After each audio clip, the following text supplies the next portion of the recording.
नाज़रीन, cross check में खुशामदीद। आज एक अहम दिन और जो आज सुप्रीम कोर्ट के अंदर सुनवाई हुई, जारी बैंक अकाउंट्स अरबों रुपए के उसमें इल्ज़ामात थे और सेंटर स्टेज पे थे पाकिस्तान पीपल्स पार्टी की मरकज़ी क़यादत, चेयरमैन बिलावल भुट्टो साहब, आसिफ अली जरदारी साहब, उनकी हमशीरा फरियाल तालपुर साहिबा और सिंध के चीफ मिनिस्टर मुराद अली शाह साहब। सब के सब JIT के मुताबिक मुल्ज़िम गिरदाने जा रहे थे। लेकिन जब आज मोहतरम चीफ जस्टिस साकिब निसार साहब ने केस की सुनवाई की तो उन्होंने अहम रिमार्क्स दिए और कहा कि बिलावल भुट्टो मासूम है और वो अपनी माँ की लेगेसी को आगे लेके चल रहे हैं। उनका नाम ECL पर किसके माँ पर डाला गया है, बदनाम करने के लिए क्या डाला गया है। लेकिन जब उन्होंने स्कैंडल जिसमें ओमनी ग्रुप्स, जरदारी ग्रुप मुबैना तौर पर और बहरिया ग्रुप का जो एक नेक्सस था उस पर जब रिमार्क्स दिए, उन्होंने कहा ये अरबों रुपए का मामला है, तहकीकात इसमें होनी चाहिए, क्या गठजोड़ है। और वो केस जो है उन्होंने कहा कि नैब की अब तहकीकात होनी चाहिए। साथ साथ में उन्होंने उनको 2 माह की मुद्दत दी है और 2 माह की मुद्दत में वो ये डिसाइड करेंगे नैब के ऑफिशल्स, नैब के चेयरमैन के इसका क्या, इसकी किस्मत क्या होगी, फेट क्या होगा इसका, कि क्या रेफरेंस तैयार होगा या नहीं। हमने पनामा मुकदमे में देखा था कि उसके अंदर बाकायदा तौर पे हिदायत दी गई थी और एक मॉनिटरिंग जज तैनात किया गया था सुप्रीम कोर्ट की जानिब से। और इस मामले पर कानूनी माहिरीन जो है वो यही कह रहे हैं कि मामला काफ़ी तूल पकड़ सकता है अगर ये नैब के अंदर जिस तरह मामला चलेगा। उसके बाद पाकिस्तान पीपल्स पार्टी जो बहुत ही ज़्यादा इल्ज़ाम लगा रही थी इंतकाम के, सियासी जो विच हंटिंग के, उसमें उन्होंने आज बड़ी खुशी का जो है इजहार किया। सबने बहुत ही वेलकम किया। लेकिन देखना यह है कि क्या ये टेम्परेरी है उनकी खुशियाँ या मुस्तकिल हैं। इसी मौजू पर बात करेंगे और पूरे एक सियासी मंजरनामा क्या करवटें बदल रहा है। बहुत ही रिस्पेक्टेड हमारे साथ पैनलिस्ट मौजूद हैं, उनका तारुफ कराते हैं। फैसल वाडा साहब, वफाकी वज़ीर, बहुत बहुत शुक्रिया। तहरीक इंसाफ के रहनुमा सेनेटर मुस्तफ़ा नवाज़ खोकर साहब, तर्जुमान बिलावल भुट्टो साहब और रहनुमा पाकिस्तान पीपल्स पार्टी के जब आज ये आ रहे थे तो सब ने यहाँ पे मेहमान जो थे उन्होंने इनको मुबारकबाद देना शुरू कर दी थी। मुसद्दिक मलिक साहब सेनेटर, दानिश्वर रहनुमा मुस्लिम लीग नून के, बहुत बहुत शुक्रिया। मुस्तफ़ा नवाज़ खोकर साहब, आप क्या समझते हैं, ये आपके लिए एक टेम्परेरी रिलीफ है या do you think that it has set the tone और एक परमानेंटली आप रिलीफ की तरफ देख रहे हैं मामला? वैस भाई, जो हमारा मौक़िफ़ था शुरू से सियासी इंतकाम का, आज तो सुप्रीम कोर्ट में उसकी तायद हो गई। जब चीफ जस्टिस साहब ने सवालात किए और पूछा उन्होंने JIT वालों से कि जी कि ये आपने बिलावल भुट्टो साहब का तो कोई रोल नहीं है इसमें, वो तो मासूम है, इनोसेंट है, उनका नाम आपने किस तरह डाला, क्या हमने आपके ऊपर प्रेशर डाला था कि इनका नाम डालो? उन्होंने जवाब दिया नहीं। और वहाँ पर मौजूद एक ब्रिगेडियर साहब से उन्होंने सवाल किया कि क्या हमने आपको कहा था कि इनका आप नाम डालें रिपोर्ट के अंदर? उन्होंने कहा नहीं। और फिर उन्होंने इस चीज़ को तस्लीम करते हुए कि हमारा मौक़िफ़ दुरुस्त था, उन्होंने उनका नाम रिपोर्ट से हज़फ भी कराया और उनका नाम ECL से भी निकाला। और CM सिंध के साथ भी उन्होंने उनके मुतालिक भी उन्होंने यही फैसला दिया और फारूक नाइक साहब के मुतालिक भी उन्होंने यही फैसला दिया। तो आज तो हमारे मौक़िफ़ की तायद हुई है और हम इस चीज़ का बाज़ाब्ता तौर पे मुतालबा करते हैं कि हमारा बिलावल भुट्टो साहब का नाम, फारूक नाइक साहब का नाम, CM सिंध का नाम, इससे बड़ी क्या सनद चाहिए कि सुप्रीम कोर्ट कह रही है कि इनका नाम गलत डाला गया, तो ये पॉलिटिकल विक्टिमाइजेशन नहीं है तो और क्या है? अब इस चीज़ की हम तहकीक चाहते हैं कि ये मिलिशियस इंटेंट के साथ जो नाम डाला गया था रिपोर्ट के अंदर, वो किस लिए डाला गया था? चीफ जस्टिस साहब ने खुद कहा क्या आपने इनकी रेपुटेशन डैमेज करने के लिए नाम डाला है? और हमें तो मुकम्मल तौर पर यह नजर आ रहा है कि उनको पॉलिटिकली डैमेज करने के लिए JIT में ये नाम डाला गया, रिपोर्ट के अंदर डाला गया और आज सुप्रीम कोर्ट ने हमारे इस मौक़िफ़ की तायद की। सुप्रीम कोर्ट की हिदायत है कि ये नेक्सस को तलाश किया जाए। जाहिर बात है कि केस को फर्दर प्रोसीड किया जाए। नैब को तहकीकात दी हैं। बैरिस्टर शहजाद अकबर साहब और फवाद चौधरी साहब जो हैं उन्होंने एक प्रेस कॉन्फ्रेंस की और उसमें उन्होंने ये कहा है कि नैब किसी भी वक्त जो है वो बिलावल भुट्टो साहब को भी बुला सकती है और सिंध के CM को भी बुला सकती है। मेरे ख्याल में don't you think this starting, और फरियाल तालपुर साहिबा और जरदारी साहब अभी तक केस में मुलजिम हैं बकौल JIT के? ये शहजाद अकबर साहब नैब के तर्जुमान है ना जी, नैब के नैब की तर्जुमानी कर रहे थे आज। हमारा यही तो कहना है कि नैब आज़ाद नहीं है, नैब ऑटोनमस बॉडी है कानून और आइन के तहत, लेकिन वो ऑटोनमस बॉडी नहीं है। आज नैब की तर्जुमानी उन्होंने नहीं की तो और क्या किया उन्होंने? नैब के बिहाफ पे वो बयान दे रहे थे, नैब के तर्जुमान आते, वो ये बात कहते तो उसमें वजन था। ये कौन है ये बात करने वाले? नैब जो तहकीकात करेगी उसको आप तस्लीम करेंगे नहीं करेंगे? देखिए, ट्रायल कोर्ट है, सुप्रीम कोर्ट का फैसला है, सुप्रीम कोर्ट का फैसला है, और सुप्रीम कोर्ट ने ये भी कहा कि हम ट्रायल कोर्ट नहीं है, हम इस चीज को नहीं कह सकते कि ये जेआईटी रिपोर्ट, ये ट्रायल कोर्ट का काम है।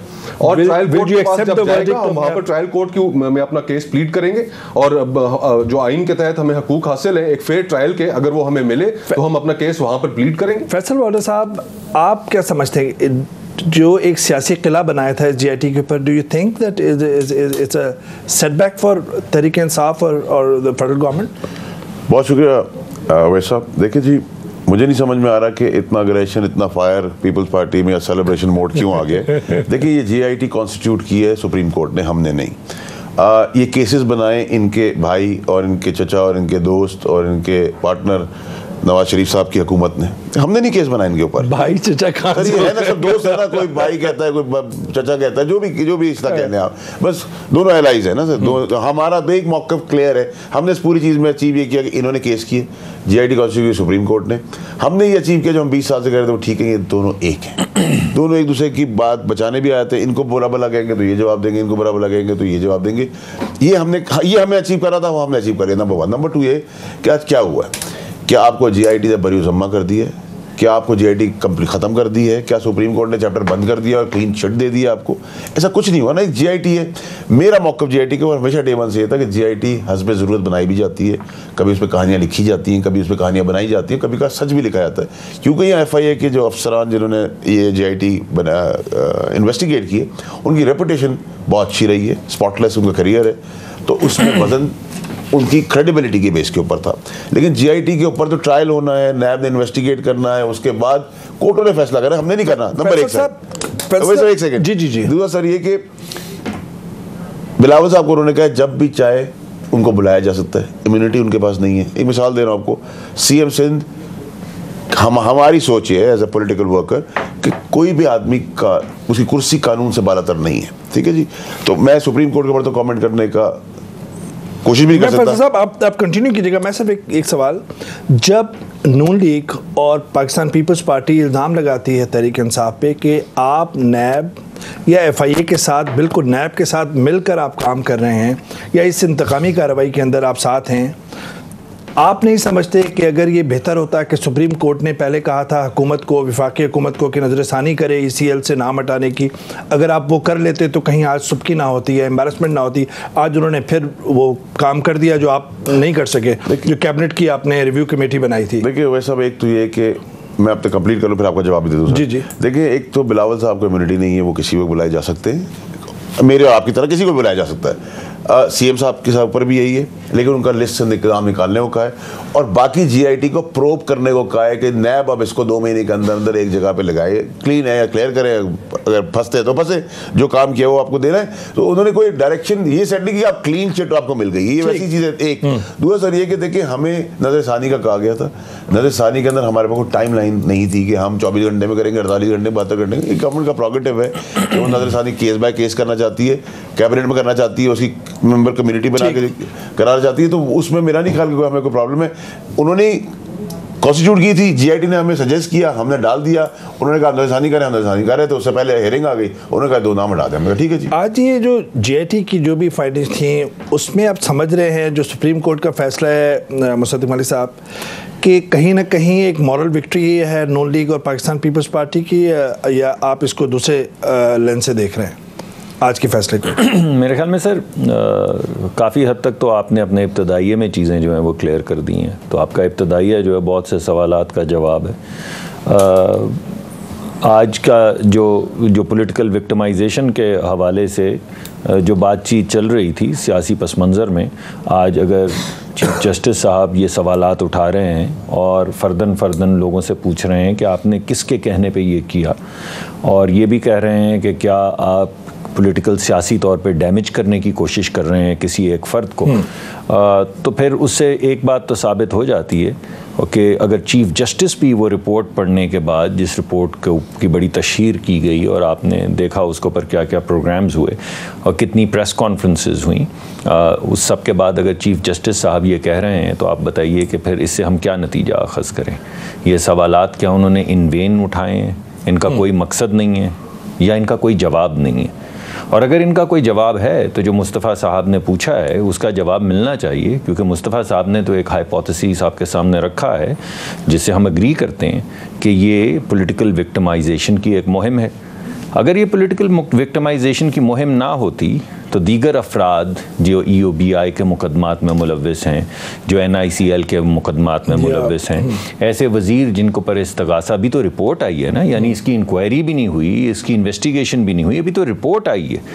तो रिपोर्ट की बुनियाद के ऊपर जो गुफ्तगू की गई वही अगर मयार अपनाया जाता और वो वज़ीर जिनके ऊपर इस्तगासा दायर हो गए उन्हें भी गिरफ़्तार किया जाता लीडर ऑफ द ऑपोजिशन के साथ साथ, तो हमें भी लगता कि हाँ जो ये बात कह रहे हैं सच है, मगर ऐसा दिख नहीं रहा। अच्छा, सही है सदर साहब, जो भी सुप्रीम कोर्ट हो या कोई भी हो, जाहिर बात है कि बिलावल भुट्टो साहब का एक उन्होंने मुकदमा किया था कि पब्लिक ऑफिस उन्होंने कभी होल्ड नहीं किया और सब लोगों को पता था, लेकिन जरदारी साहब और नवाज शरीफ साहब को इस तरह की क्लीन चिट रिमार्क्स में भी नहीं मिली मुख्तलिफ केसेस में या मुख्तलिफ, और अभी भी नहीं मिल रही है।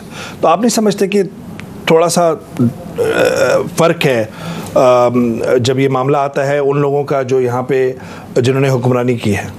देखिए, बात यह है कि अगर आप वो नवाज़ शरीफ साहब वाला मुकदमा पढ़ लें पूरा, उसका जो जजमेंट लिखी गई है, तो उसमें ये कहा गया है कि जो फ़ॉन्ट कमर्शियली अवेलेबल था और हुसैन साहब के वकील ने इस्तेमाल किया, लेकिन वो क्योंकि वो वैसे बेटा टेस्टिंग में था, अवेलेबल था, लेकिन कमर्शियली वो उसका हिस्सा नहीं था माइक्रोसॉफ्ट ऑफिस का।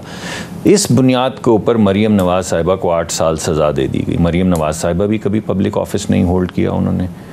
तो सवाल जो आप उठा रहे हैं उसी में उसका जवाब है।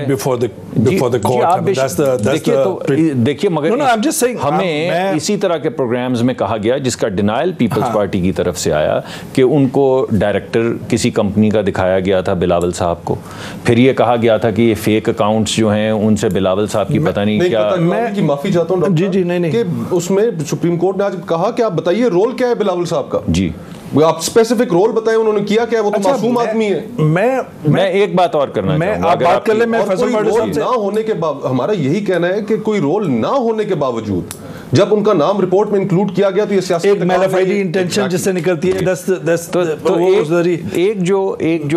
एक नैरेटिव चल रहा था सियासी जमातों की तरफ से कि हमें विक्टिमाइज किया जा रहा है। आज वो सवालात सुप्रीम कोर्ट के चीफ जस्टिस ने उठाए। अच्छा। मगर जो नुक्ता, मैं तीसरा अहम नुक्ता पेश करना चाहता हूँ आज के फैसले में, डेफिनेटली आपका जो सवाल था ओरिजिनल, पीपल्स पार्टी को रिलीफ मिला है, हमें रिलीफ नहीं मिला। मैं नहीं समझता हमें कैसे रिलीफ मिला है, लेकिन पीपल्स पार्टी को रिलीफ मिला है उस पॉलिटिकल ऑपरेशन के खिलाफ जो मुहिम चल रही है।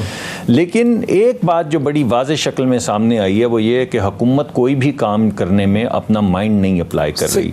मैं जो बात करना चाह रहा था, जो अभी फैसल वाउडा साहब कह रहे थे कि हमें उन्होंने ये थोड़ी कहा था कि 4 दिन में कर लो, 6 दिन में, मगर जब इन्होंने नहीं किया, पहले इन्होंने लिस्ट बगैर अप्लाई माइंड किए बनाई, इनकी ज्यूरिसडिक्शन थी। आज इनकी ज्यूरिसडिक्शन के अंदर सुप्रीम कोर्ट को ट्रांसग्रेस करके बताना पड़ा कि आप अपना काम नहीं कर रहे, इस वजह से हमें आपका काम अब करना पड़ेगा। अच्छा, इसमें फैसल वाउडा साहब, ये जो एक जाहिर बात है कि इसमें से मॉरल विक्ट्री ढूंढ रहे हैं और पाकिस्तान पीपल्स पार्टी, नून लीग, सियासी हलकों में एक और भी बहस है, वो ये कि अगर नवाज शरीफ साहब का जो केस है, अगर उसमें ऊपर आप रज़ाक दाऊद साहब का नाम लगा दें और नीचे जो है उनके बेटों की जगह रज़ब के नाम कर दें, तो जो इमरान खान साहब का एक विज़न है या जो एक नारा था तहरीक इंसाफ को, आप नहीं समझते कि हालिया दिनों के अंदर इस डैम के ठेके पे जिसको दिफा किया है पूरी हुकूमत ने या हुकूमत के वज़रा ने,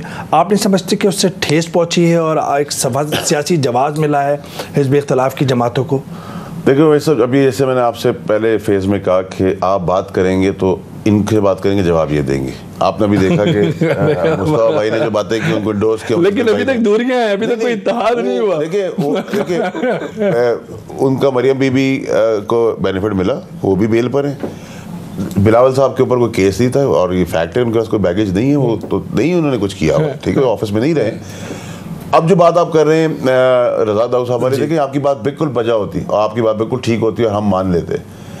अगर ये काम हमारे आने के बाद हुआ था, ये काम तो 17 से शुरू हो गया। 17 में हमारी गवर्नमेंट नहीं थी, मैं वजीर नहीं था, मुशीर नहीं थे, वजीर आज़म नहीं थे, इमरान खान साहब। अगर ये 17 में हुई, इनके ले डाउन लॉज जो थे, पेपरा के जो रूल्स थे, वो इन्होंने बनाए थे, हमने नहीं, उसमें मॉडिफिकेशन की होती, कुछ चेंजेस की होती तो बात थी। आपने एक्चुअली रज़ाक दाऊद साहब का इशू नहीं है सर, यहाँ इशू था कि दोनों पार्टियों ने और उनके साथ कुछ दोस्तों ने जो मुल्क के दुश्मनों के एजेंडे लेके चलते हैं, इन्होंने मुतनाज़ा बनाना था, कंट्रोवर्शियल बनाना था डैम को। ये डैम नहीं बनना चाहते, एजेंट कहाँ से हो गए? आपकी नहीं बात कर रहा मैं बाकी की बात कर रहा हूँ। मैंने ये कहा क्लियर, ठीक है, नहीं मैंने कहा कि आपने और उन लोगों ने, ठीक है, और आज का नोटिस भी दिया है चीफ जस्टिस साहब ने, इसका भी नोटिस दिया चीफ जस्टिस साहब ने। आज तो वो तो खैर संग बुनियाद की तारीख पर आपसे वो किया, लेकिन वैसा मैं तो उसमें एम्बैरेस नहीं फील करूंगा। एक सिटिंग चीफ जस्टिस साहब अगर सुप्रीम कोर्ट के मुझे कहते हैं कि आपने अपनी मुझे नहीं बताया, मुझे इन्फॉर्म नहीं किया, तो मेरे पास बेंड डाउन करने के अलावा चारा कोई नहीं है और मैं माफी मांगूंगा उनसे। नहीं बिल्कुल सही फैसल साहब, मैं कुछ बात और कर रहा हूं। मैं कह रहा हूं कि कॉन्फ्लिक्ट ऑफ इंटरेस्ट तो होता है, उसका इखलाकी जवाब जब आप एहतसाब के लिए जाते हैं तो आपके अपने क्वार्टर्स में ये बात हो रही है रज़ाक दाऊद साहब को कि आप ये बोलें कि जी हम फिर से इसको देखते हैं, शफाफियत देखते हैं और फिर हम ये फैसला सादिर करते हैं। पैसा तो उनके ख़ानदान में ही जा रहा है, उसी कंपनी को जा रहा है, मैं वो चाहे उससे विड्रॉ भी कर गए हों पहले। डोंट यू थिंक कि आप कहीं ना कहीं मॉरल एक जस्टिफिकेशन, यहाँ मैं क्लैरिटी कहूँ कि सर मैंने ऑफिशियली एंड अनऑफिशियली, ये नहीं कि अगर आप किसी इन्वेस्टिगेटिंग इदारों के पास जाना चाहते हैं, I am open for it. आप वैसे आके इन्वेस्टिगेट करना चाहते हैं, मैं तैयार हूँ कागजात दिखाने के लिए, शेयर करने के लिए, मैं आपके साथ आपके फोरम पर तैयार हूँ। आप किसी और इन्वेस्टिगेटिंग इदारों पर जा रहे हैं, रज़ाक दाऊद साहब के इस केस को, इस ठेके को जो भी इन्वेस्टिगेट करना चाहे 500% सर, ऑफिशियली करना चाहे, किसी इदारे से करवाना चाहे, खुद आगे करना चाहे, हम थोड़ी रोकेंगे सर, हम कैसे रोक सकते हैं इस चीज को। मैंने ये कहा कि मैं डैम को नहीं रोकने दूंगा, डैम हर हालत में बनेगा, लगेगा। तो यही बात है ना, मैं उनके पास जाऊंगा, खोखर साहब के पास, कि हम भी यही कहते हैं कि पानी ज़्यादा कौम के लिए अहम है, डैम ज़्यादा इंपॉर्टेंट है या रज़ाक दाऊद साहब? मैं तो जवाब देता हूं सर, क्या अगर एक आदमी का कॉन्फ्लिक्ट नहीं है और इनकी आरज़ू और ख्वाहिशात के तहत 1 मिनट के लिए हमके कॉन्फ्लिक्ट आ रहा है, एक मिसाल है, डिबेट कर लेते हैं सर, तो मैं 10 महीने 12 महीने का प्रोसीजर में चला जाऊं, उसकी कॉस्ट बढ़ा दूं जस्ट बिकॉज कि एक आदमी अजम्पशन बेस्ड है। ऐसी बात है सर, मैं आपसे कहूं, मुझे लग रहा है सर आपने ब्लैक सूट नहीं पहना, ये नेवी ब्लू पहना, अब आप कैसे जस्टिफाई करेंगे? कतई कलामी की माफी चाहता हूं कि आपकी पार्टी के कई सीनियर रहनुमाओं ने, मैं उनके नाम भी ले सकता हूं, जिन्होंने पब्लिकली उन्होंने कहा है कि हम इसको एंडोर्स नहीं करते, कॉन्फ्लिक्ट ऑफ इंटरेस्ट है। नदीम अफजल चांद साहब आपकी पार्टी के रहनुमा, उन्होंने ऑन रिकॉर्ड टीवी पे कहा है और आप भी उस प्रोग्राम में मौजूद था, उस टेलीविजन प्रोग्राम और गालिबन आसमा शिराजी साहब के प्रोग्राम में बैठ के उन्होंने कहा कि मैं इसको, और ये गलत हुआ है, ये गलत हुआ है और इसको, और फिर उसके अलावा सेनेटर शिबली फराज साहब ने उन्होंने गुफ्तगू की एक प्रोग्राम में, उन्होंने भी ये कहा, सदाकत अब्बासी मेरे प्रोग्राम में, तो उन्होंने भी ये बात की।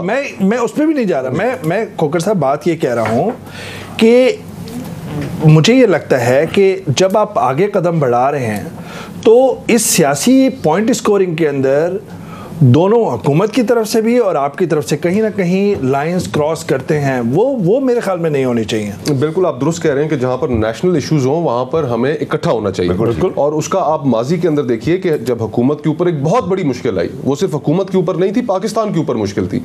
जब तहरीक लब्बैक ने धरनों का ऐलान किया, मुजाहरों का ऐलान किया, तो तमाम अपोजिशन की जमातें और बिलावल भुट्टो साहब ने कैटेगोरिकली कहा कि हम हुकूमत के साथ खड़े हैं इस मामले में। लेकिन जहां पर आपका वाज़िया कॉन्फ्लिक्ट ऑफ इंटरेस्ट है, वहां पर हम कैसे आप तवक्को करते हैं कि हम आपके साथ आकर खड़े हो जाएं? इनकी सूरत हाल मिसाल ऐसे है, औरों को नसीहत खुद मियाँ फसीहत। यानी कि अभी फैसल भाई ने कहा कि जी के इनके जो वजीर आला हैं उनके ऊपर बड़े संगीन इल्जामात लगे हैं और उनको इस्तीफा देना चाहिए। मैं तो नहीं कहा, तो अभी आपने अपनी गुफ्तगू में कहा नहीं, पहले आपने कहा, निकाल के देख लीजिएगा। अच्छा, और आपके आज इंफॉर्मेशन मिनिस्टर ने भी कहा, खोकर साहब मैं आपको रिकॉर्ड कैसा बना रहा हूं, मैंने नहीं कही ये बात, और नहीं आज आपने नहीं कही, मैंने इंफॉर्मेशन मिनिस्टर क्लियर हूं सर। देखिए मैंने कहा जेआईटी जब तक ट्रायल कोर्ट से नहीं गुजरेगी तब तक उसकी वैल्यू नहीं। चले आपने नहीं कहा, मैं माफी चाहता हूं, लेकिन आपके इंफॉर्मेशन मिनिस्टर ने जो हुकूमत के तर्जुमान है उन्होंने कहा आज से पहले सारे लोगों ने जेआईटी के ऊपर इंक्लूडिंग मीडिया के अंदर भी एक सियासी किला बनाने की उस पर तामीर की है। लेकिन इसका मतलब खोखर साहब बात अगर वहीं पे आ गई है, जरदारी साहब को अभी तक एक्सोनरेट नहीं किया। नहीं, लेकिन उन्होंने मुजरिम देखें, एक पाकिस्तान पीपल्स पार्टी में खोखर साहब, मेरी खुद परवरिश लाड़काना में पीपल्स पार्टी को मैं जानता हूँ। पीपल्स पार्टी के अंदर ये बहस है कि पार्टी को दिफा करना जायज़ है लेकिन ओमनी ग्रुप को दिफा करना नाजायज़ है। बिल्कुल सही। आप इससे देखिए, मैं आपको इस चीज़ का अब एक बतौर वकील भी जवाब दे सकता हूँ जो आपने स्टेट अभी कहा। सॉरी, मैं बात को वापस उधर ही आ गई। जी आप प्लीज़। जी, और वो ये है कि जो JIT की रिपोर्ट सुप्रीम कोर्ट में जब सबमिट हुई तो supreme court chief justice Saqib Nisar साहब का अपना ये फैसला है कि JIT की रिपोर्ट महज ओपिनियन के अलावा कुछ भी नहीं है, इसकी कोई लीगल हैसियत नहीं है, ये उनका अपना फैसला है। और ये एट द मोस्ट 173 CRPC के तहत ये रिपोर्ट कंसिडर हो सकती है। अभी हम उनको मुजरिम कैसे ठहरा दें? आज भी उन्होंने कोर्ट के अंदर ये बात की कि ये बातें तो ट्रायल कोर्ट में मुजरिम ठहराने की बात नहीं हो रही। मैं तो ट्रायल कोर्ट ये डिटरमिन करेगी कि हाँ किसी ने। छोटा सा ब्रेक लेता हूँ, मुजरिम और मुलजिम की बात एग्जैक्टली। लेकिन बात ये है कि ओमनी ग्रुप का अगर कोई है तो फिर सिंध हुकूमत भी, पाकिस्तान पीपल्स पार्टी भी, विफाकी जो उनकी लीडरशिप है वो सब ओमनी ग्रुप को डिफेंड ना कर। ये चीज साबित करनी पड़ेगी ना, कोर्ट बिल्कुल साबित करनी पड़ेगी। तो ओमनी ग्रुप को डिफेंड क्यों कर रहे हैं? मैं तो ये बात कर रहा हूँ। अब ये देखिए कि आज जो कोर्ट ने सवालात किए CM सिंध के मुतालिक, उन्होंने कहा कि आपने इनको बुलाया। मैं एक छोटा सा ब्रेक के बाद मैं आपको इसमें बड़ा जरूरी है ये ऐड करना आपके CM सिंध को आपने बुला के उनसे पूछा, उन्होंने कहा नहीं, तो आपने उन्हें रिपोर्ट में कैसे डाल दिया? फिर आज SCCP को बुलाया, उन्होंने SCCP से पूछा कि आप SCCP के रिमार्क्स हैं, लेकिन मैं ओमनी ग्रुप और पीपल्स पार्टी की उसमें बात कर रहा हूँ। हमारे साथ मुसद्दिक मलिक साहब, फैसल वाडा साहब और खोखर साहब हैं। इस बहस को जारी रखेंगे। एक छोटा सा ब्रेक और ब्रेक के बाद हाजिर होते हैं।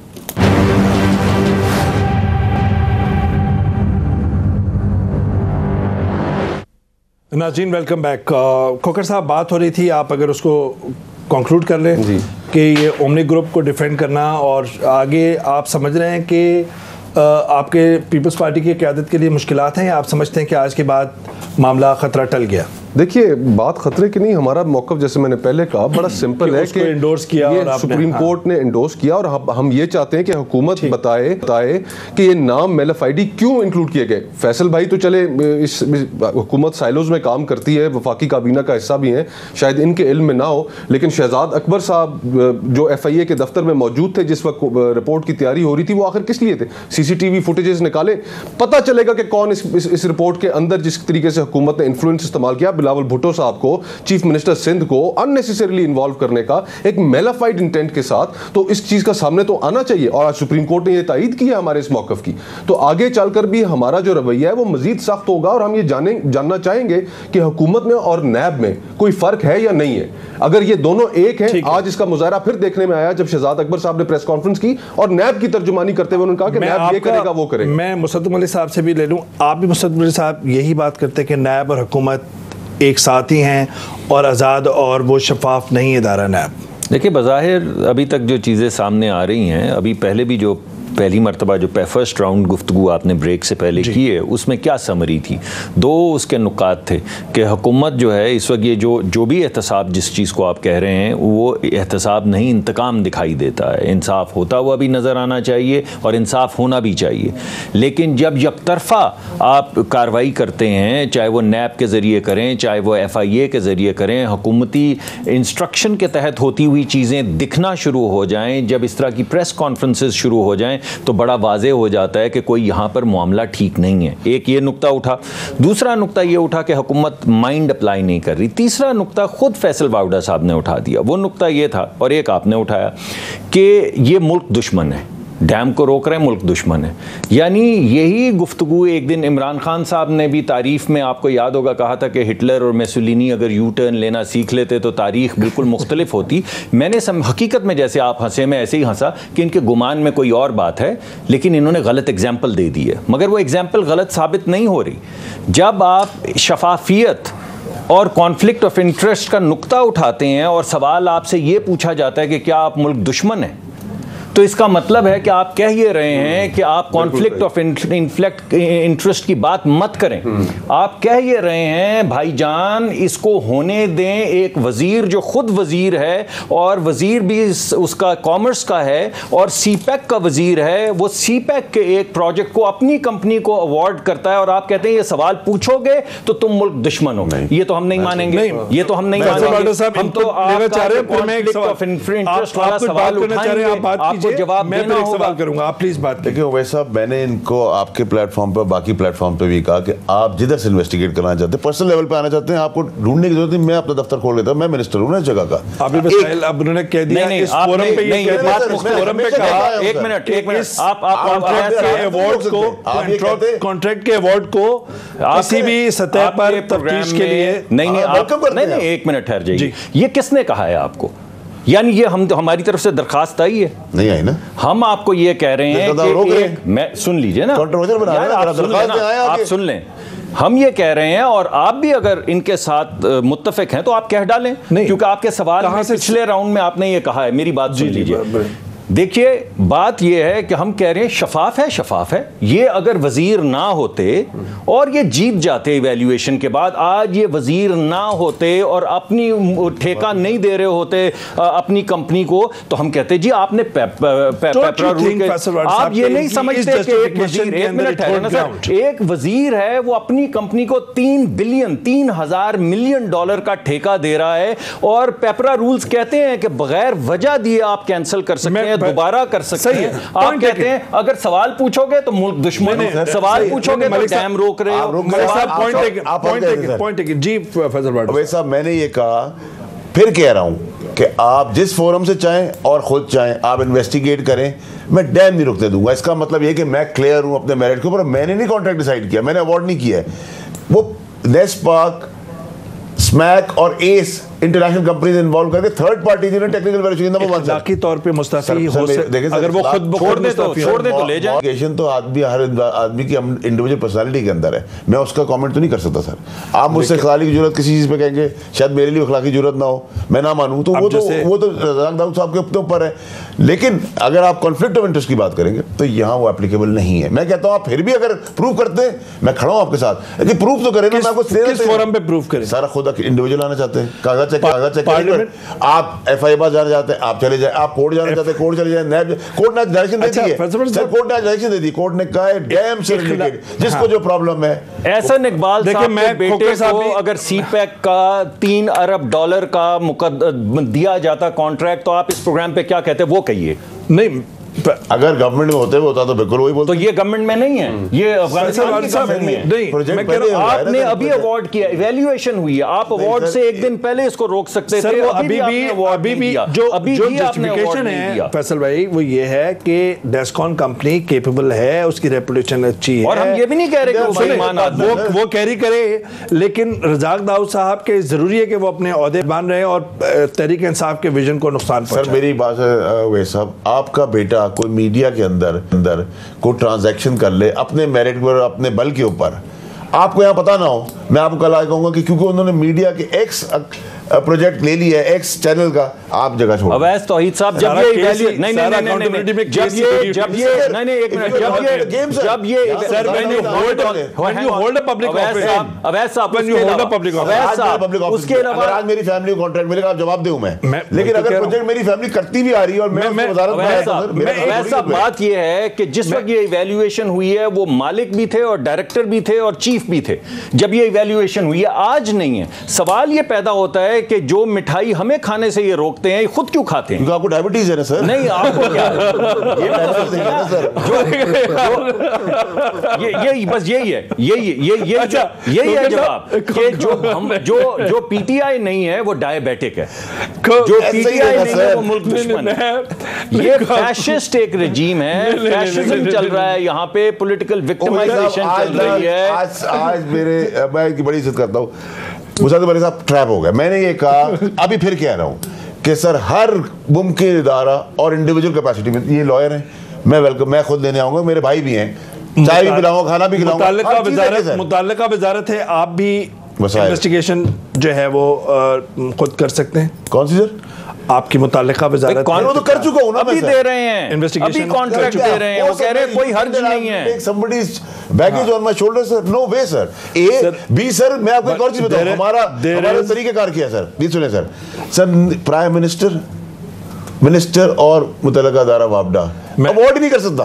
But there is a perception that he is now becoming a baggage, Razzaq Dawood साहब और उनका ये contract within PTI ranks as well. Sir मैंने तो नहीं देखा जिनके नाम इन्होंने लिए, मैं उसका जी मैं अब मुख्तसर कमेंट लेके एक चीज एक सेकंड दे दीजिएगा सॉरी सर, मैं आपको ये कहूँ कि आपकी उम्र 20 साल है, आप कहनी मेरी उम्र 40 साल है, ठीक है सर, तो उसका एंड किस तरह होगा, सर? और आपका बर्थ सर्टिफिकेट भी नहीं है। चलिए सर, आप अगर मैं कहता हूँ 60 साल के हैं, तो आप कहते हैं जी मैं 50 का हूँ, तो उसे डिसाइड कैसे होगा बर्थ सर्टिफिकेट में ना? तो मैं ओपन सर, मैं तो डिनाई कर ही नहीं रहा हूँ, डैम ही रोकने दूंगा। अगर आप मुखलिस हैं, डैम बनने दें, आप जिस जगह से करना प्रूव करें सर। छोटा सा ब्रेक, आप प्लीज कोई कमेंट मैं एक कमेंट करूंगा कि शायद लीगल जस्टिफिकेशंस इनके पास बहुत ज्यादा हों, लेकिन मॉरल जस्टिफिकेशन कोई भी नहीं है, नंबर 1। और नंबर दो कि जो हम कहते आ रहे हैं कि वाकई अगर इस मामले के अंदर ये साफ और शफाफ है तो और नैब आज़ाद है तो वो तहकीक क्यों नहीं कर लेता? एक छोटा सा ब्रेक, और ब्रेक के बाद के सियासत में और आपकी हुक्मरानी में अखलाकियात का कितना जवाज़ है और अखलाकियात है भी या नहीं, चाहे हिज़्ब इख्तिलाफ हो चाहे वो इख्तिदार में जमात हो। एक छोटा सा ब्रेक और ब्रेक के बाद हाजिर होते हैं।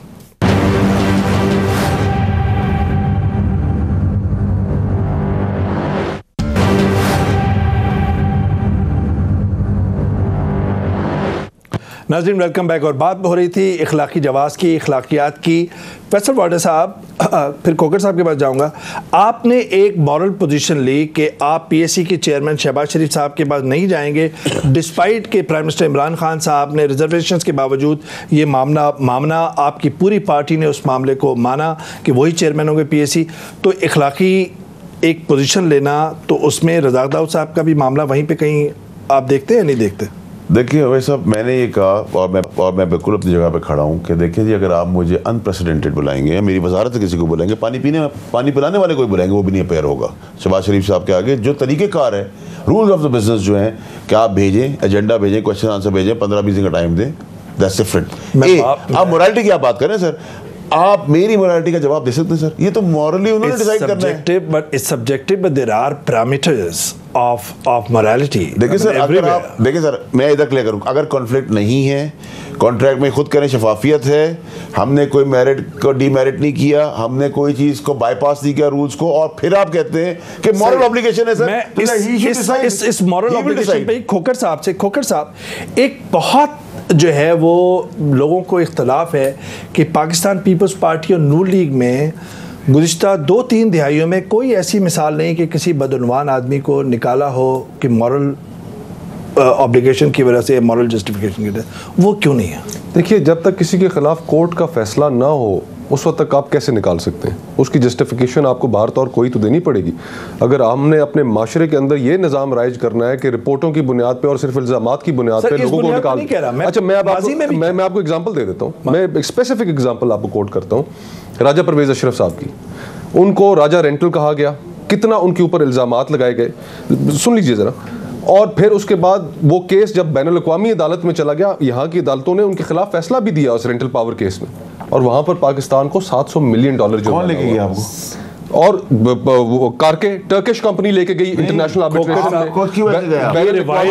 ये रिवायत डलनी चाहिए नहीं डलनी चाहिए? देखिए रिवायत की बुनियाद तो ये होनी चाहिए कि इस इंसान के खिलाफ कोई कोर्ट का फैसला है या नहीं है।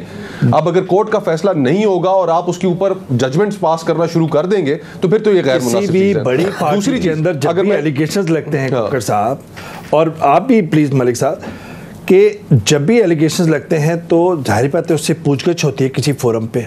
आपने कोई पूछगछ का फोरम होना जो निजाम है इसके अंदर लोगों के ऊपर भैंस चोरी के पर्चे काटे गए, यानी कि आपके ख्याल में उसके ऊपर भी यहाँ पे अरबों रुपए की चोरी की बात हो रही है। यहाँ पर लोगों के ऊपर टांगों के ऊपर बम बांध के पैसे लेने के केस जो पहले था, यहाँ पर लोगों के ऊपर सियासतदानों के ऊपर मंशियात बेचने के मुकदमे बने, तो यानी कि उन मुकदमों को हम ठीक तस्लीम करते हुए लोगों से इस्तीफे ले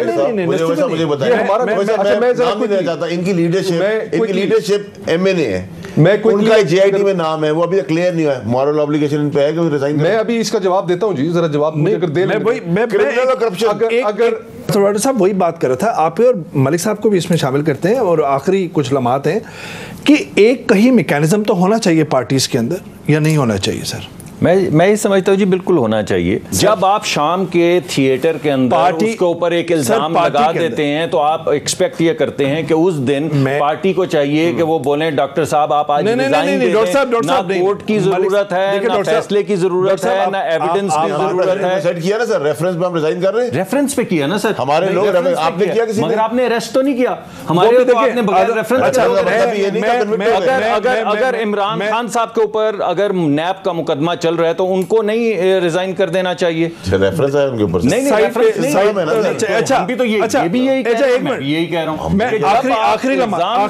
आखिरी लम्हात के इल्जामात पर नहीं होना चाहिए, लेकिन एक तो बात ये तय है कि पार्टीज के अंदर कोई भी सियासी पार्टी हो, कोई भी फोरम हो, उसके अंदर एक मैकेनिज्म होना चाहिए। इस पे तो कंसेंसस है। बिल्कुल, मीडिया में भी होना चाहिए। बिल्कुल, मीडिया में भी होना चाहिए जी।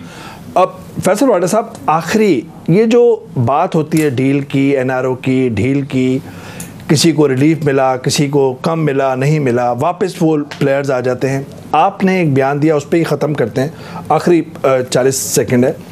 एनआरओ पे बात की कि $2 अरब की। Do you stand? सर मैंने एनआरओ का नाम नहीं लिया था, प्री बार्गेन की बात की थी। प्री बार्गेन की 2, और वो पेशकश हुई है, ठीक है, $2 बिलियन की थी, और मैं कहा था मैं सब कुछ डिटेल बताऊंगा जब $4 से $5 बिलियन तक बात पहुंचेगी, और मैं उस पर कायम हूँ सर। मतलब और उसको इंडोर्स किया इनकी पार्टी ने, उसको इंडोर्स किया है साहब ने, और